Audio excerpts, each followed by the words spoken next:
Seorang anggota kepolisian Polsek Metro Gambir diborgol di tiang bendera di halaman Mapolsek Gambir, Jakarta Pusat oleh atasannya. Tindakan tersebut dilakukan sebagai hukuman indisipliner karena anggota polisi tersebut terkena kasus narkoba.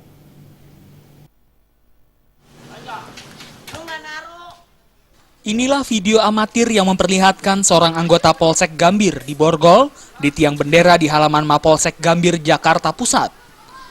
Anggota polisi berpangkat Bribka tersebut sudah 3 hari diborgol di tiang bendera ini. Pemborgolan ini dilakukan oleh Kapolsek Gambir sebagai bentuk hukuman karena oknum anggota polisi tersebut terlibat kasus narkoba. Warga yang berada di sekitar kantor Polsek sangat menyayangkan tindakan Kapolsek Gambir terhadap anggotanya. Warga menilai tindakan tersebut bukanlah tindakan yang manusiawi.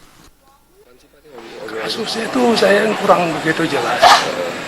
Tapi yang ada tuh sejak hari Jumat, malam Jumat, sampai hari ini. Oh, gitu. Masih begitu. Kalau boleh tahu diperlakukannya seperti apa aja Pak itu yang dikatakan? Dengar-dengar katanya udah nggak manusiawi lah. Dipajang di depan begitu. Hari Jumat tuh orang sholat Jumat semua lihat.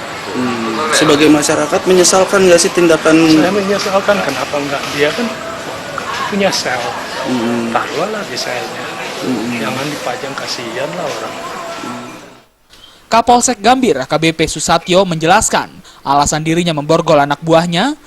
Susatyo mengatakan anggota polisi ini ditangkap oleh Satuan Narkoba Polsek Gambir karena dalam pemeriksaan tes urin ternyata polisi yang diketahui berinisial IW berpangkat Bribka mengkonsumsi narkoba. Saat dilakukan pemeriksaan, IW terus memberikan perlawanan dan mengamuk di ruang pemeriksaan. Akhirnya anggota polisi ini kemudian sengaja diikat dengan cara diborgol tangannya di tiang bendera halaman Polsek.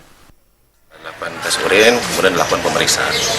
Pada saat dilakukan pemeriksaan, yang bersangkutan itu melawan karena mungkin yang meriksanya itu masih juniornya dia, sehingga di ruang pemeriksaan untuk menjaga hal-hal yang tidak diinginkan, karena di sana juga ada pemeriksaan lainnya, termasuk juga dengan ada masyarakat juga, maka sempat kita amankan di luar, namun tidak lama untuk menunggu tenang saja.